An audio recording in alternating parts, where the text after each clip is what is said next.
So, would you still walk down the aisle if you knew your fiancé had a child with another woman and hid it from you until the very last minute? Most people would say no, but what if I told you? I did walk, just not in the way anyone expected. My name is Seraphina Vale. I was 31, newly engaged to a man who, by all appearances, had it all: charm, ambition, and a carefully curated image that said, "Trust me." His name was Lucien Drake, a rising star in the corporate tech world. Our love story looked like it had been plucked straight from a magazine: meet cute at a conference, whirlwind courtship, and a proposal that made everyone cry. Everyone except the one woman who knew the truth, Mirelle Quan. She was quiet, reserved, always seemed to disappear whenever I entered a room. I thought she was just another overworked analyst in Lucien's company.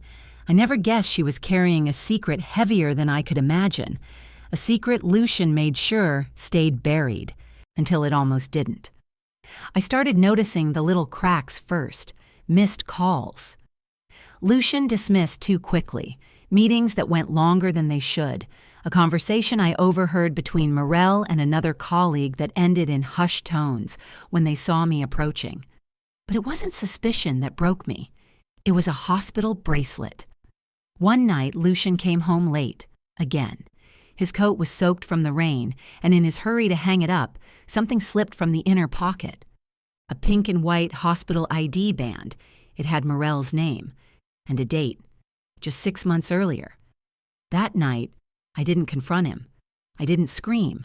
I didn't cry. I started planning, because if he could hide a baby, I could hide a plan. What followed was not rage. It was clarity. The kind that comes when everything you believed burns to ash and you finally see what's been lurking underneath. I needed more than proof. I needed a stage. And I knew exactly when the curtains would rise. The wedding. Our wedding. You see, Lucien was obsessed with appearances. The grander the gesture, the more he thought people believed in the perfection of us. So I let him build his fantasy. The beach venue, the custom tuxedo, the guest list full of investors and influencers, and I let him think I was still his. Meanwhile, I found Mirelle. And when she realized I wasn't there to attack her, but to understand her, everything changed. We joined forces, because Lucien hadn't just lied to me. He had manipulated Mirelle, promised her a future, then discarded her, and their child, like a mistake. She kept quiet out of fear. I broke my silence out of fury. Together, we crafted something unforgettable. So now, let me tell you exactly how I planned the perfect wedding. Not to marry the man who betrayed me, but to bury him in the truth he thought he'd buried first. This is my story, and you won't believe how it ends. If someone had asked me a year ago where my life was heading, I would have said with a smile, straight to forever. At 31, I had everything I had ever dreamed of. A thriving career as a creative strategist at a boutique branding agency in downtown Seattle, a cozy townhouse tucked on a tree-lined street, and Lucien Drake, my partner, my equal, my supposed soulmate. Lucien was the kind of man people remembered. 34, sharp in every sense of the word, from his bespoke suits to his razor wit.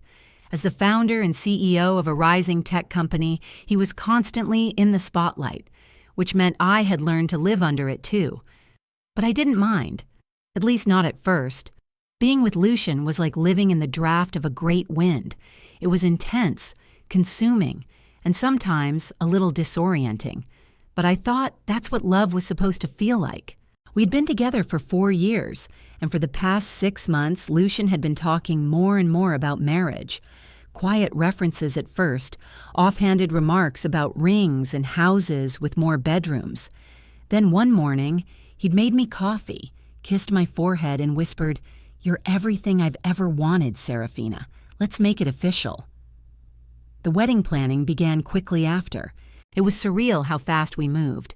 Venues booked, a minimalist designer gown selected, a guest list filled with tech executives and high-profile creatives. I didn't want a massive wedding, but Lucien insisted. "Let's give them something to talk about," he'd say with that confident grin. And through all of it, I never saw the cracks forming. Or maybe I did, and I just ignored them. Lucien traveled often. That wasn't new. His business had deals across the country, and sometimes internationally. But over the past few months, the trips grew longer, and the explanations vaguer. He became more protective of his phone, quick to brush off late-night messages or unexpected calls. When I asked, he'd laugh and say, "You know how chaotic things get before a product launch?" I nodded. Of course I did. I'd helped him build the damn pitch decks. And then there was the woman. Mirelle Quan entered my periphery in the most ordinary way, a name mentioned during a dinner conversation. "She's one of the new UI consultants," Lucien had said, not meeting my eyes. "Sharp, a little intense, but good." I remembered the way his fingers tapped the stem of his wine glass, a rhythm too precise to be casual. I didn't think much of it at the time, just another coworker, another name in his expanding world, but that name would soon become everything. For now, though, I was still the bride-to-be. I was still ordering floral samples and cake tastings. I was still holding on to a future that, unbeknownst to me, was already unraveling. I first saw Mirelle in person at one of Lucien's product launch mixers, those cocktail and canapé events his company loved throwing. She was standing near the bar, sipping something with lime, dressed in a black dress that was more elegant than formal. She looked poised. A little too poised for someone who was supposedly new to the team. Lucien introduced us, all smiles. "This is Seraphina, my fiancé," he said, pulling me into a half embrace. "And this is Mirelle, the genius behind our new mobile interface." She smiled politely. "I've heard so much about you." Her voice was calm, even friendly, but her eyes lingered too long, too curious. It wasn't a flirtatious stare. It was something deeper, almost like recognition, as if we shared a secret I didn't yet know. The rest of the evening passed in a blur. The music was upbeat, the speeches dragged on, and Lucien kept refilling my glass like he didn't want me to be too clear-headed. I laughed it off, chalked it up to stress. He always micromanaged the optics of his events, but as I glanced across the room and saw Mirelle and Lucien standing far too close, their conversation hushed and intense, something inside me tensed. The signs began piling up after that, missed calls with no explanation.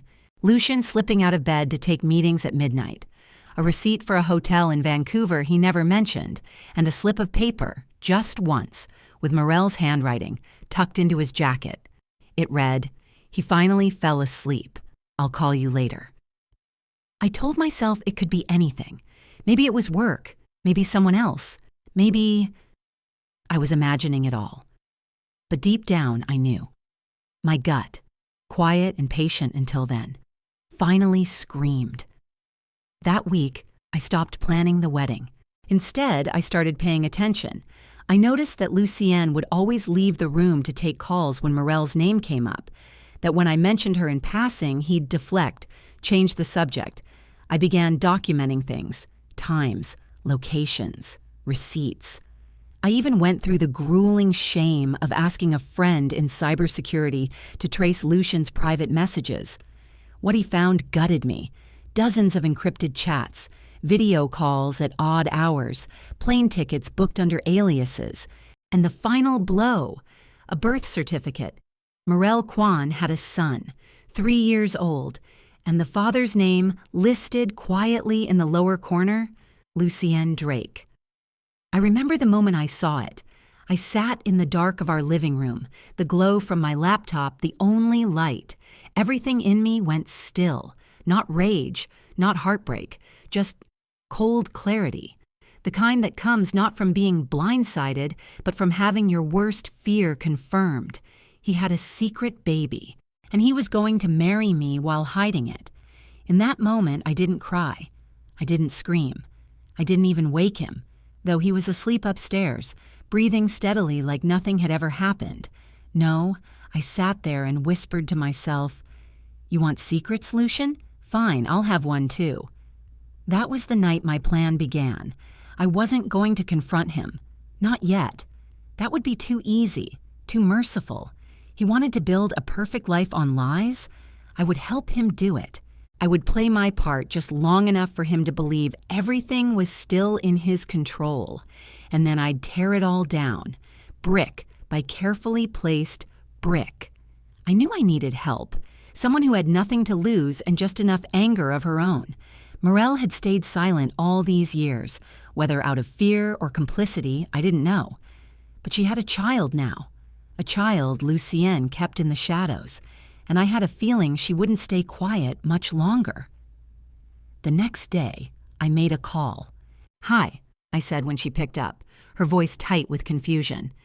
"This is Seraphina Vale. I think it's time we talk, woman to woman and mother to mother."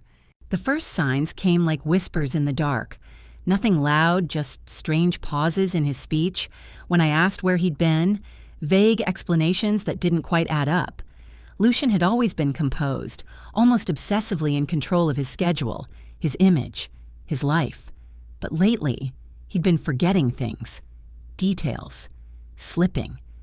Once he said he was in Boston for a meeting, but the weather report had shown a torrential storm grounding all flights. Another time, I found a tiny pink sock wedged in the back seat of his car, tucked beneath the passenger seat. He claimed it was his niece's. He'd visited his sister, but he didn't have a sister. It should have been enough to confirm my instincts, but denial is a strange drug. I convinced myself that I was being paranoid, that maybe I was too tired, too suspicious after watching my friends' relationships fall apart in ugly public ways. But the lie crumbled the night I found his burner phone, an old model, nothing like his sleek new one, hidden in the back of his dresser drawer beneath old tax documents. The moment I unlocked it, the world I thought I lived in collapsed. Photos, dozens of them. A woman, petite, dark-haired, almond eyes, and a baby, a boy, maybe 2 years old, smiling at the camera, clutching a stuffed whale. The captions beneath some of the photos read like gut punches. "Your son took his first steps today. You missed it again." He said Dada this morning. Mirelle. Her name came up again and again. At first, I thought she was an old flame, someone who hadn't let go. But no, this was current, ongoing. Lucien had a child with her, a life with her, while building a wedding with me. I stared at the photo of the boy, the soft curve of his smile so similar to Lucien's that I couldn't deny the truth. He was Lucien's son. There was no doubt. I didn't cry. Not yet. My hands shook, but my mind sharpened into a focus I hadn't felt in years.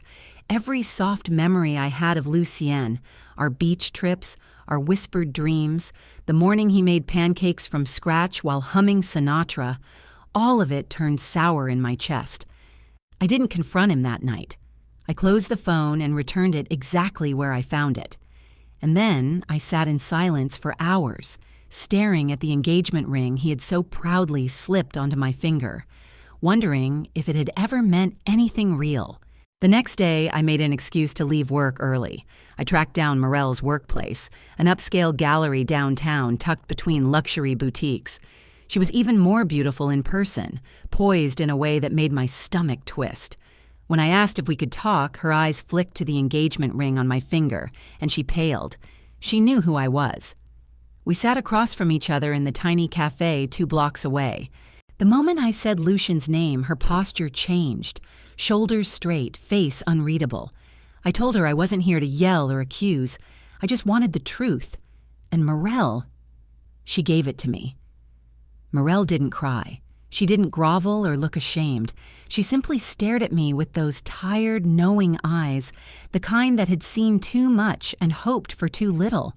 She didn't apologize. Instead, she asked, "How much do you already know?" "Enough," I said. "Enough to know there's a child. Yours. And his." She nodded slowly, fingers tightening around her coffee cup. "His name is Eli." The name hit harder than I expected. It made the boy real, not just a shadow in Lucien's phone. A little boy with a name, a life, a mother, and a father who had chosen to live a lie. "I didn't know about you," she said, "not until a few months ago. He told me you were a friend, a colleague, someone he was mentoring. He said you were too young for him." My mouth twitched bitterly. "I'm 31. She let out a short laugh that sounded like a sob. "Exactly." Mirelle told me everything then, how she and Lucien had met at a tech conference 4 years ago, how they'd had a brief affair that turned into something more. She got pregnant unexpectedly. Lucien panicked. He said it would ruin his public image, derail his board seat aspirations. But he promised to support the baby privately, financially at least. She agreed, thinking he'd eventually come around. But he never did. He visited sporadically, always with excuses. He never told his family, never brought gifts, never stayed longer than an hour. "What about now?" I asked. "Is he still seeing you?" Her face hardened. "He was, until 2 weeks ago. I found out about the wedding. I asked him if it was true, and he didn't deny it. So he just walked away from both of us." "No," she said, her voice trembling now. "He walked away from his son." A long silence followed. We sat there, 2 women bound by betrayal, trying to make sense of the same man's dual life. "You know," Mirelle said softly, "I didn't come here expecting anything. I didn't even think you'd want to talk to me. But now that you have, I'm sorry. Not for falling for him, I didn't know, but for not digging deeper, for letting him lie to both of us." I nodded, but my chest felt like it was caving in. "I appreciate your honesty. I really do." And I meant it. In her eyes, I didn't see a rival. I saw a reflection. Another woman used, misled, and discarded when it no longer suited his image. When I left the cafe, I didn't go home. I walked the city for hours, circling blocks, replaying conversations. Everything Lucien had said to me over the past year twisted into a grotesque echo of manipulation. Every "I love you," every "you're the only one," now revealed for what it was: calculated comfort, a distraction from his guilt. But what broke me wasn't the betrayal. It was the fact that Lucien had looked me in the eye, handed me that ring, planned a wedding, and still kept the existence of his son a secret. It wasn't a mistake. It was strategy, and I was done being a pawn. That night, I sat alone in our bedroom. No, my bedroom now, with Lucien's drawer pulled open, staring at the things he thought were safe from scrutiny. Receipts, credit card statements, a USB drive labeled Investors 2023, all perfectly innocent on the surface. But nothing was innocent anymore. I opened the USB drive on my laptop, searching through neatly labeled folders, pitch decks, term sheets, a few personal photos, him at some event smiling like he owned the room, then a folder buried inside another, TRVL Pitch Final. I clicked it. Inside were photos from a retreat in Tulum, a company-sponsored event. Except in one photo, Lucien wasn't surrounded by investors or developers. He was on the beach, shirtless, laughing with a little boy in his arms, a boy with black hair, light brown skin, and Mirelle standing just behind them, holding 2 drinks. My stomach turned. This wasn't a secret Lucien had accidentally kept. He had gone on a vacation with his mistress and his child, on a corporate trip, with funds tied to my company's name. He didn't just lie to me. He used my resources to fund his second life. I should have screamed, cried, broken something. But instead, I sat back, calm as glass. A different kind of clarity had settled in, the kind that doesn't come from closure, but from planning. I printed the photos, archived the drive, labeled a folder, Truth. Then I began writing. Emails, appointments, schedule changes. One for my lawyer, one for my CFO, one for my assistant. Reschedule the vendor meeting. Push the RSVP date by 2 weeks. Let's revisit the wedding budget. I want everything perfect. I didn't cancel the wedding. I doubled down on it. Because Lucien still thought he had control. He still believed that I was just another woman who wouldn't ask questions, who would show up in white and smile through the lies. But I wasn't that woman anymore. I was someone else now. Someone who'd looked into the abyss and found the strength to climb out. I would wear the dress. I would walk the aisle. I would say the vows. And then I would pull the curtain back. Not for vengeance, not for spectacle, but to make sure that Lucien Drake was never able to lie to anyone again. Not to me, not to Mirelle, not to Eli. And when the music stopped and the lights dimmed and everyone turned their eyes toward the screen behind us, they would see who he really was, the man who had a secret baby and the woman who had a secret plan. The first night after Mirelle left my apartment was the hardest. I lay awake, staring at the ceiling, Lucien's voice looping in my head. The same practiced tone he always used in boardrooms, measured, calm, persuasive.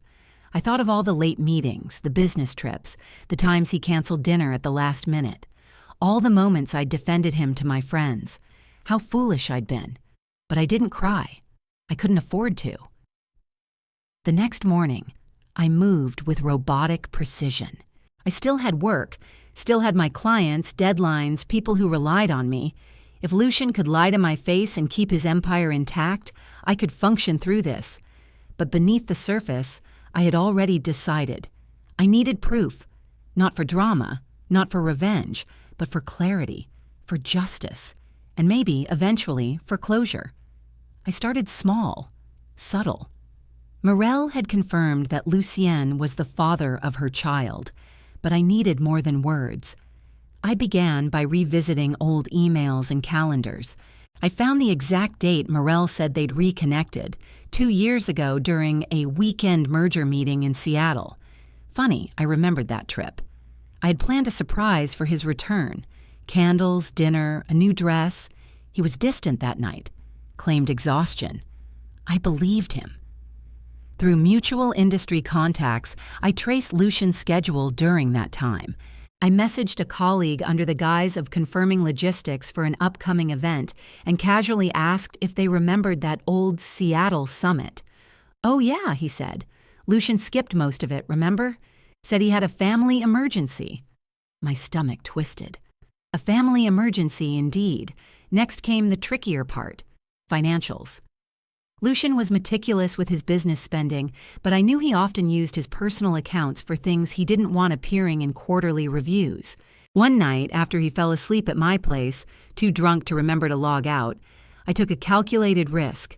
I opened his laptop and searched through his private folders. Password, his favorite architect, which I'd learned casually during a dinner conversation. It worked. There it was. A series of monthly transfers, same date every month to a name I didn't recognize at first. Mirelle Quan. It took me 2 seconds to connect the dots. Lucien had been sending Mirelle money for over a year. Steady amounts, increasing every few months, sometimes tagged with things like healthcare, education, or simply monthly, but never a word to me. Never a single conversation about obligation, guilt, or fatherhood. I printed everything, emails, screenshots, bank records, and stored them in a secure folder on my cloud drive. I didn't know yet how I'd use it, but the pieces were forming, the puzzle taking shape. And then something unexpected happened. Mirelle contacted me, not with accusations or defensiveness, but with a quiet message. "Can we talk?" We met at a small cafe near her apartment, neutral ground. She looked tired, not fragile, but worn, like someone who'd carried too much for too long.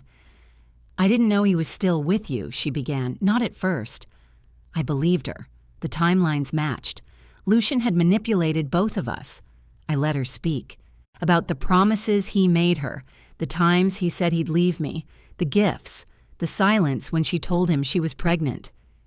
"He told me he'd handle it, that no one needed to know," she said bitterly. "Then he vanished for weeks. When he came back, he acted like nothing happened." I asked one question. "Would you help me hold him accountable?" She didn't hesitate. "I will." Our alliance was silent, invisible. We didn't meet often. Once a week, maybe, in quiet cafes or over encrypted messages. We didn't trust phones. Mirelle was cautious. She'd learned the hard way that Lucien had ears everywhere. But she was thorough. She kept records of conversations, dates, times. I watched in awe as she produced pages of notes, dates she'd seen Lucien, even receipts from hotels, places he told me he'd never been. Together, we created a timeline, one that spanned nearly 2 years. Every lie he told me, she had the counterpart. Every client meeting aligned perfectly with their rendezvous. One date stood out, last Valentine's Day. Lucien claimed to be flying to Boston for a pitch. I'd made him a handmade card, left it on his pillow. That same day, Mirelle had photos. Lucien at her apartment, holding the baby. I stared at the picture for a long time. He was smiling. Something cracked in me. But the worst part wasn't just the betrayal. It was that he could compartmentalize it all so cleanly. He'd left my apartment that morning, kissed me goodbye, then spent the evening cuddling his son. I wasn't enough. Not for his honesty, not for his loyalty. The next phase required subtle manipulation. I didn't want Lucien to know I was on to him, not yet. So I played the role he expected. Supportive, ambitious, a little distracted with work. I even asked him to help me plan a charity event for our firm. He agreed eagerly, excited by the attention. But the event was a cover. I used it as an excuse to meet potential allies, clients, investors, even some mutual acquaintances I'd kept at arm's length for years. One of them, Marcus, had worked with Lucien years ago on a joint venture. Over a drink, he leaned in and said, "You know, Lucien's brilliant, but he's always been slippery." "Slippery?" I echoed, playing dumb. "He knows how to bend truth until it sounds like strategy. Be careful." That night, I added Marcus to my list. Not enemies, just people who would understand, once the truth came out. Meanwhile, Mirelle sent me a voice message, short, clipped. He visited again, said he wants to be part of the baby's life. I asked him if you knew. He laughed. I could picture it. That smug little smirk of his when he thought he was in control. So I made my move. Using a separate email, I sent an anonymous tip to our HR department. Nothing explicit, just enough to raise eyebrows. Potential conflict of interest. Lucien Drake may be involved with a vendor representative. Suggest quiet internal review. It worked faster than I thought. Within a week, whispers were spreading. Mirelle got an invitation to a background check meeting. Lucien seemed agitated, snapping in meetings, pacing during calls. I pretended not to notice. Then, one afternoon, he asked me something that almost shattered my composure. "Do you think we should get married soon?" I blinked. "Married?" "Yeah," he said, all charm. "You've always said you wanted something small. Maybe a beach ceremony, white flowers, violin. Your dream, right?" He remembered, and used it like a weapon. I smiled barely. "Let's talk about it." Inside, something burned. He had no idea what I was building behind that smile. By the end of that week, I had what I needed. A story backed by proof. A man who painted himself as loyal and visionary, about to be stripped down to what he really was, a coward hiding behind power. All I had to do was wait for the perfect moment. Waiting was the hardest part. Not the anger, not the pain. Those had settled now, not like flames, but embers. Quiet, steady, controlled. I lived my days like a shadow of myself. But under the surface, every conversation, every meeting, every smile was a move on a chessboard only I could see. I wasn't just surviving anymore. I was plotting. Mirelle and I refined our timeline until it was airtight. Each transfer, each date, each email. I paid a legal consultant, one I trusted, one bound by confidentiality, to verify the admissibility of the evidence. She didn't ask questions, just raised an eyebrow when I laid everything out. "You've done your homework," she said. I had, because this wasn't just about heartbreak. It was about exposing a pattern of lies. One evening, Mirelle and I sat in her living room. The baby was asleep. We spoke softly like conspirators. "What will you do when it's over?" she asked. I paused. "I don't know. Breathe, maybe. Sleep." "You still love him?" I didn't answer right away. Love was the wrong word. What I felt now was memory mixed with disgust, sadness tinted with old warmth. But love? No, that had been taken from me. By his hands. "No," I said finally, "but I used to, and that deserves an ending." We toasted with cheap wine and silence. The final detail came together almost by accident. I'd been searching for the right place, the right moment, when it struck me. Our annual firm gala, the one Lucien loved to dominate, walking in like a king, holding court with clients and investors, making promises behind champagne glasses. It was perfect. I volunteered to organize it. No one questioned it. I was known for being meticulous. I selected the venue, curated the guest list, arranged the speeches. I even designed the media wall where Lucien and I would pose for photos. Behind the scenes, I coordinated with Mirelle. She would attend, not as a guest, but as one of the staff. Lucien would never notice, not until it was too late. I edited the presentation myself.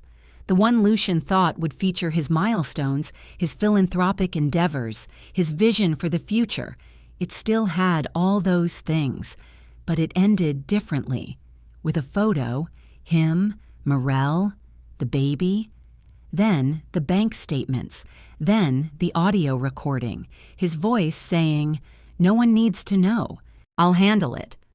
I rehearsed how the lights would dim, how the crowd would fall silent, how Lucien would freeze, and how I would step onto the stage, calm, composed, dressed in the same ivory he once said made me look like the future Mrs. Drake. This wasn't revenge. Not really. It was justice. On the night of the gala, everything was flawless. The venue sparkled. Guests laughed. Lucien was in his element, oblivious, radiant with ego. And I stood there, ready, waiting for the final move. The morning of the engagement party arrived cloaked in irony. Lucien was calm, disturbingly so. He fussed over his cufflinks in the mirror, smiling at his reflection as if the chaos he'd spun behind our backs didn't exist. I watched from the doorway, sipping my coffee slowly, my heart pounding with the weight of what I was about to do. Across town, Mirelle was preparing her son, their son, for what would be the last day Lucien could ever pretend he was childless.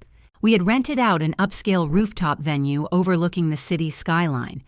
Everything was exactly as Lucien had envisioned.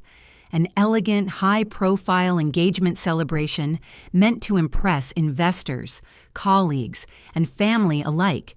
Every detail had been curated under the illusion of his control, but none of it was his.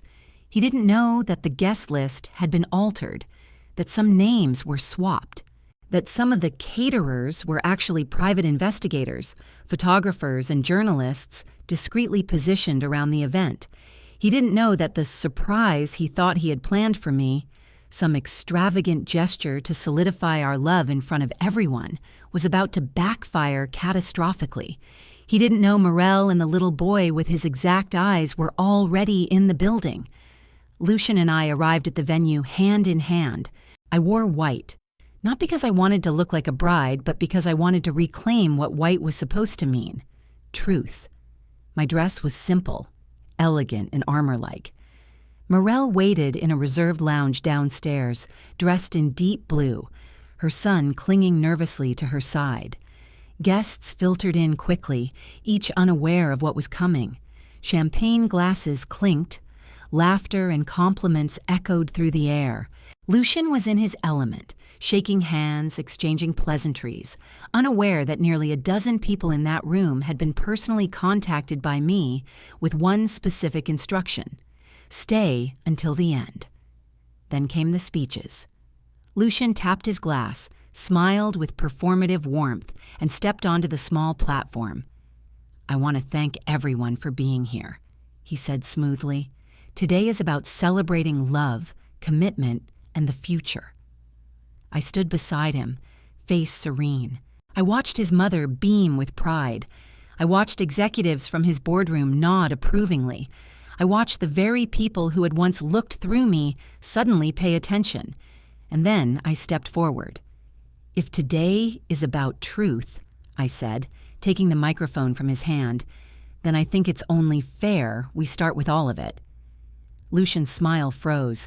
I motioned toward the back of the room. Mirelle entered, holding her son's hand. Gasps rippled across the room. The boy, no more than 5, looked around with wide, uncertain eyes, and every person who had ever seen Lucien as a younger man saw it immediately. His clone. Lucien took a step back. What is this?" "This," I said quietly, "is the part where your lies catch up to you." Silence swallowed the room. Lucien's mother stood frozen, her hand hovering above her champagne glass, disbelief etched deep into her elegant features. His colleagues stared at the child, then back at Lucien, trying to make sense of what they were seeing. A few guests instinctively stepped back, as if guilt could leap from skin to skin. Lucien's lips parted, but no words came out. His face contorted. First confusion, then denial, then a flash of something I hadn't seen in years. Fear.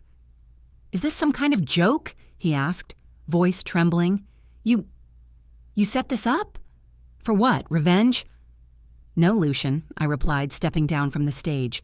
"For the truth. For the things you thought you could hide behind contracts and designer suits." Mirelle remained at the edge of the room, her hand firm on her son's shoulder. She didn't speak.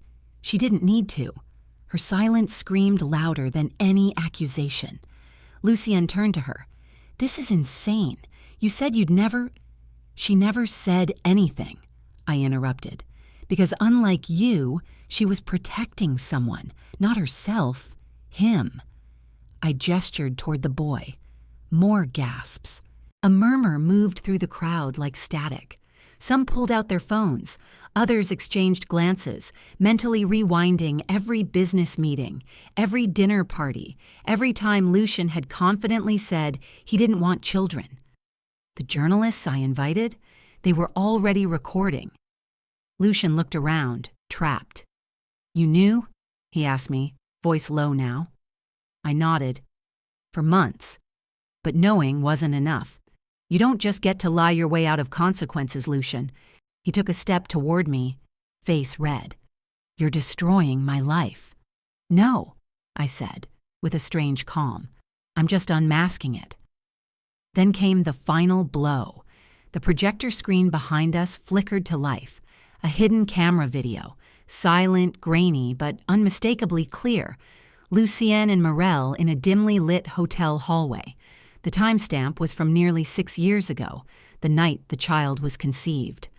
Lucien stared at the screen like it was a ghost. "How?" he whispered. "That bracelet you gave her," I said, "had a built-in camera. You gave her a gift. I gave her a backup plan." The guests were stunned into stillness. Then came the fallout. 2 of Lucien's largest investors stood and left without a word. His mother walked slowly to the child, knelt beside him, and looked up at Lucien with tear-filled eyes. "You lied to all of us," she whispered. Mirelle, still silent, met my eyes across the room. She didn't cry.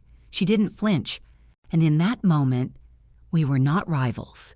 We were 2 women finally releasing the burden of someone else's secret. Lucien tried to speak again, but the mic was gone. The music was off. His audience was no longer listening.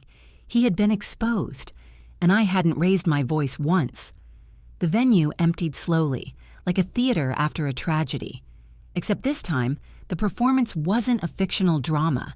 It was Lucien's real life, crumbling under the weight of truths he had buried too deep for too long.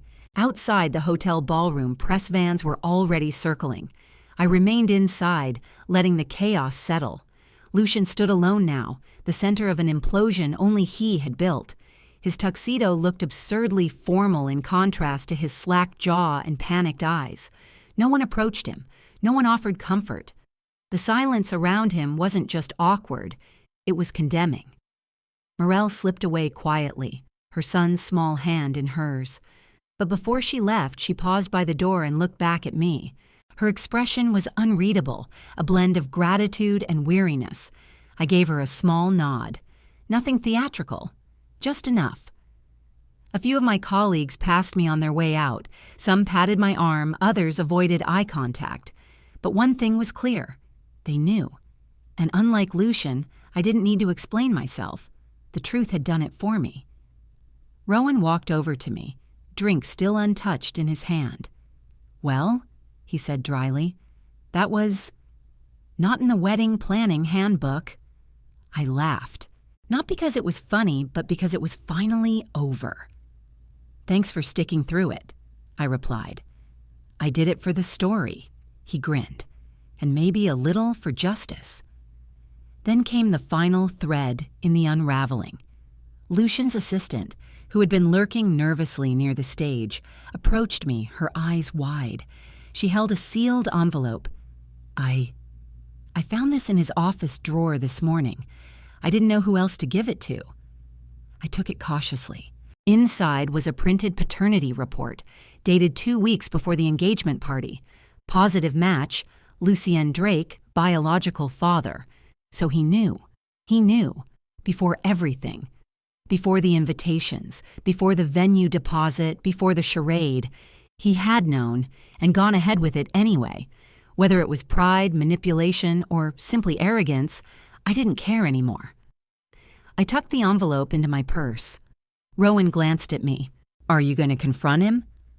I looked across the room where Lucien sat slumped in a corner chair, defeated. "No," I said quietly. He already heard what mattered. The next day, news broke fast. His face was everywhere, but not as the visionary businessman or the charismatic leader. He was the man who lied, cheated, and fell. His company's shares dropped by 22% in a week. Sponsors pulled out, clients vanished. And though he tried to save face in interviews, every sentence made him look smaller, guiltier. I, on the other hand, stayed silent. No press tours, no interviews, no exposés. Because my plan had never been about fame or revenge. It was about clarity, about truth. And finally, I had it. After the guests left in stunned silence and the music died out, I stood alone in the center of the ruined wedding hall, surrounded by roses that now seemed absurdly ironic. My dream wedding had been executed with precision, not as a celebration of love, but as the unveiling of a deeply buried truth. The crystal chandeliers still sparkled above, casting light on an emptiness I had expected, yet not fully prepared for. Lucien hadn't said a word after the video played. His face, once the epitome of charming confidence, was frozen in disbelief. Mirelle had stood behind him, clutching her child, his child. Our guests had seen everything, the timeline, the receipts, the messages, the DNA confirmation, and the look on their faces, judgment, confusion, pity, had done what no confrontation ever could. It ended everything. He tried to speak as I walked past him, but I didn't even glance in his direction. I had rehearsed this moment over and over in my mind, but the reality of it was colder than I imagined. I had no rage left in me, just clarity. Later that night, I sat on my balcony, still wearing the wedding gown. The city lights of Manhattan blinked in the distance like 1,000 silent witnesses. My phone buzzed with texts and missed calls, some from old friends, others from mutual acquaintances who had been there that day. I didn't read any of them. I just needed the quiet. I needed space to feel everything and nothing at the same time. Mirelle texted me only once. "Thank you." It was simple, but it carried the weight of years. Her silence had been survival. Mine had been strategy. And now, hers was relief. 2 days later, I formally resigned from the event design company Lucien and I had co-founded. I had already secured my own funding and incorporated a new venture under my name, Seraphina Vale Events. The betrayal hadn't destroyed me. It had clarified me. I didn't want my legacy to be tied to someone who never saw me as an equal. Lucien showed up at my apartment that night.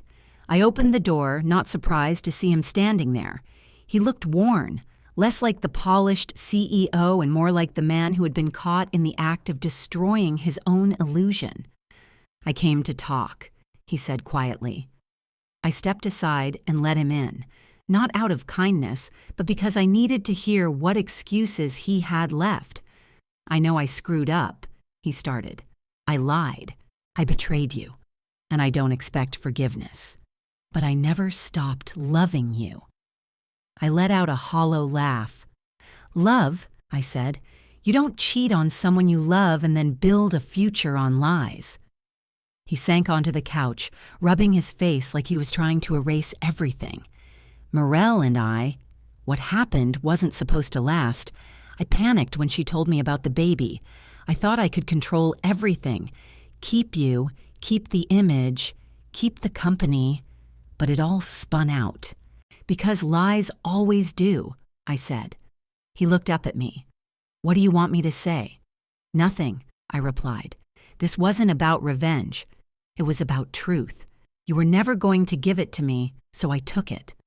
He nodded slowly, as if the weight of his own actions was finally catching up to him. For a moment, there was silence between us. Not charged, not dramatic, just absence. A void between two people who had once imagined forever and now couldn't even share the same breath without the taste of betrayal. Lucien stood up. "So this is it." I tilted my head. "This was it months ago. You just didn't see it." He didn't argue. He walked toward the door, paused with his hand on the knob, and turned back one last time. "You deserved better." "I know," I said softly, and then he was gone. I closed the door behind him, locked it, and leaned against it. Not because I feared he'd return, but because I needed the finality of it, the click of a lock to mirror the closure in my heart. Over the following weeks, I threw myself into work, not as an escape, but as a reclamation. I designed an event for a cancer survivors foundation that raised nearly $2 million. I took on projects that lit me up inside. For the first time in years, I was building something that belonged solely to me. The media coverage of the wedding fallout was impossible to avoid. Blogs and gossip sites speculated about everything from the mysterious video to who had leaked it. But I never gave an interview. I didn't need the world's sympathy or outrage. My story wasn't theirs to own. It was mine. Mirelle reached out once again, this time asking to meet. We sat in a small cafe downtown, quiet, tucked away from the noise of the world. She looked different, lighter somehow. "I wanted to thank you in person," she said, her voice tentative. "You don't owe me anything," I replied. "We were both lied to." She shook her head. "You didn't just expose him. You gave me the courage to walk away." I nodded. "What are you going to do now?" "Move," she said. "Start fresh. My parents live in Vermont. I want my son to grow up where people know how to be decent." There was no malice in her voice, just resolve.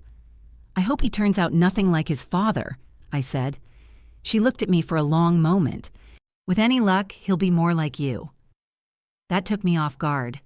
I didn't know what to say to that, so I just offered a small smile. When we said goodbye, it was without resentment. Just a quiet acknowledgement that we had both survived the same storm, just from opposite ends. A few days later, I received an invitation in the mail. It wasn't from Lucien. It was from Rowan. A simple white card with black lettering. Opening Night Gala. R+V Ventures presents The Rise of Her. Attached was a handwritten note. This was always your story. You just had to live through the worst parts to get to the best. I hadn't seen Rowan since the wedding. He had been the architect of opportunity, the silent partner in my plan, not for revenge, but for resurrection. As I held the invitation in my hands, something shifted inside me. Maybe, just maybe, this was the beginning of everything I had earned. I arrived at the gala alone, wearing a gown I designed myself, a deep sapphire blue that shimmered like calm after chaos. The venue was an industrial loft converted into a museum of transformation, sculptures made of broken glass, Paintings formed from recycled materials. Every inch of the space told stories of reclamation and rebirth. And at the center of it all was Rowan. He spotted me the moment I walked in, lifting his champagne glass slightly as our eyes met. There was no awkwardness between us, just the quiet understanding of two people who had orchestrated something precise, painful, and necessary. "I wasn't sure you'd come," he said, offering me a glass. I took it. "I wasn't sure either." He studied me for a moment, then smiled. "You look like someone who knows who she is now." I nodded. "I think I always did. I just forgot for a while." There was a pause. Comfortable. Not heavy. "You know," Rowan began, "there's something poetic about all of this. You built your new life out of the ashes of the old one, and you didn't burn it down out of rage. You just lit a candle and let the truth be the flame." I laughed softly. "That sounds like something you practiced in a mirror." "Maybe," he admitted with a grin. We walked through the exhibit side by side. People approached me, some recognizing me from the headlines, others simply responding to the energy I now carried. Not the energy of a scorned woman, but of someone who had reclaimed every part of her story and woven it into something unbreakable. At the far end of the gallery, there was a display titled "The Wedding That Wasn't." A single screen played a muted, slowed-down version of the wedding video. Not the scandal, just the beauty. The flowers, the setting, the violin. A caption beneath it read, "Sometimes dreams come true, so they can be dismantled in public." I turned to Rowan. "That wasn't my idea." He raised an eyebrow. "Artistic license." I couldn't resist. I rolled my eyes but didn't object. It felt strangely cathartic. When the evening ended, I didn't feel the need for closure. That word always felt too final, too neat. Life was rarely either of those things. What I felt instead was alignment, a quiet, steady sense that I was exactly where I was meant to be, and nothing that had happened to me could undo the person I had become because of it. On the cab ride home, I opened the Notes app on my phone and typed a message I never intended to send. Just a few simple lines, maybe to Lucien, maybe to the girl I used to be. "You built your life on secrets. I rebuilt mine on truth. We are not the same." Then I deleted it. Not because I regretted it, but because it had already served its purpose. Like everything else in my story, it was never about getting even. It was about reclaiming the narrative. And now, finally, it was mine. Forever.